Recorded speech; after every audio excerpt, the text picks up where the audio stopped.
Sa kabila ng mga intriga at kontrobersyang bumabalot sa buhay nina Alvin Aragon at IZ Trazona, nananatiling matatag ang kanilang relasyon. Tuklasin ang kanilang love story at kung paano nila napagtagumpayan ang lahat at nanatiling buo ang kanilang pamilya sa gitna ng ingay at batikos ng publiko. The Philippine Showbiz List presents Alvin Aragon and IZ Trazona Love Story. Alvin and Izzy's engagement from churchmates to soulmates. Nagsimula ang ugnayan ni Alvin at Izzy sa isang makabuluhang pagkakataon sa simbahan bilang kapwa active members ng Victory Christian Fellowship.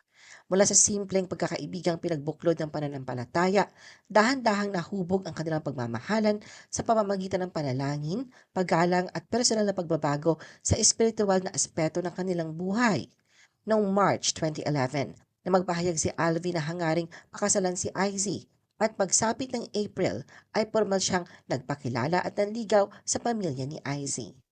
Pagkaraan nito ay magkasama sila ng lumabas ng live sa Star Talk TX upang ibahagi ang kwento ng kanilang relasyon at ang nararapit nilang pagpapakasal.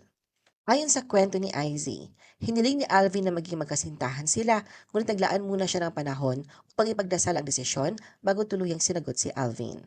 Tinanong noon si Alvin kung tanggap ba ni Izzy ang katotohanang may anak na siya sa nakaraang relasyon. Ikinuwento ni Alvin na nagkita na ang dalawa at nagkaroon ng pagkakataong makapag-usap.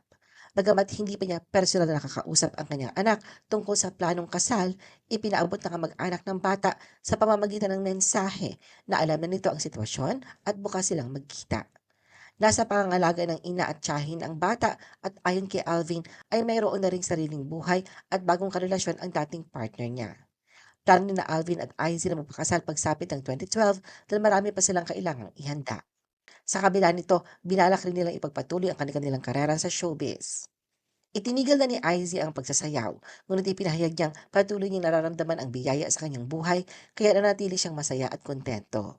Ipinunto naman ni Alvin na noong una pa lamang siyang nanligaw ay malinaw na niyang sinabi ang kanyang layunin na gawing asawa si Izzy at nais niyang panatilihin ang mataas na paggalang sa kanya, kaya't pinili niyang iwasan ang anumang pisikal na lambing hanggang hindi pa sila kasal. Para sa kanya, yun ang nararapat. Ibinahagi rin ni Alvin ang pag-amin sa mga pagkukulang niya noon at ang paghingi ng tawad sa mga taong nasaktan o naapektuhan ng dati niyang pag-uugali. Anya, malaki ang ipinagbago ng kanyang buhay nang yakapin niya ang pananampalataya. Napansin din ang pagbabago ni Alvin mula sa pagiging kilalang pasaway noong panahon niya sa Starstruck. Nilinaw ni Alvin na hindi lamang si Izzy ang dahilan ng kanyang pagbabago, kundi ang kanyang panibagong pananampalataya at direksyon sa buhay. Alvin and Izzy's intimate yet conservative wedding. Isang taon ang lumipas at pagsapit ng February 2012 ay opisyal na nagpakasal sina Alvin at Izzy, tanda ng pagsisimula ng kanilang buhay mag-asawa at pagbubuo ng sariling pamilya. Ikinuwento ni Alvin na labis ang kanyang saya nang ideklara ng pastor na maaari na niyang halikan ang kanyang asawa, lalo na noong sila pa lamang ay magkasintahan ay nangako siyang igagalang si Izzy at hindi siya hahalikan hanggat hindi sila kasal. Para naman kay Izzy, hindi matatawaran ang kaligayahang naramdaman niya na sila ay opisyal ng mag-asawa. Sa kanilang pagsasama, nadiskubre ni Alvin ang maliit ngunit nakabuluhang bagay tungkol kay Izzy. Kaya nang galing nito sa pagluluto, partikular ang isang ulam na unang beses siyang natikman at labis siyang nagustuhan.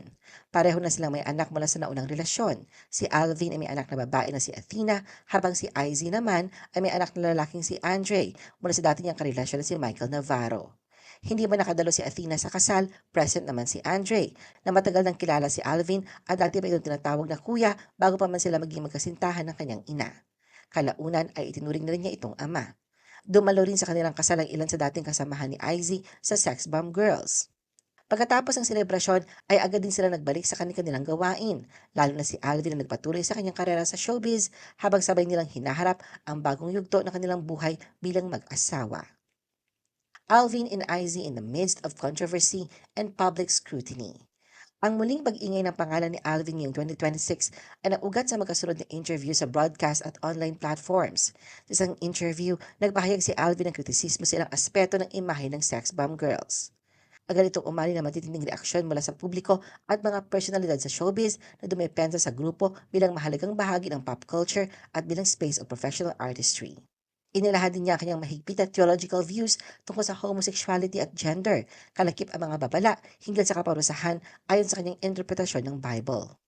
Habang lumalakas ang usapan sa internet, muling napansin ng netizens sa isang lumang video sa TikTok mula February 2025 na muling kumalat online. Ipinapakita roon sina Alvin at Izzy na nagdiriwang ng kanilang anniversary habang inaalala ang mahahalagang yugto ng kanilang pagsasama.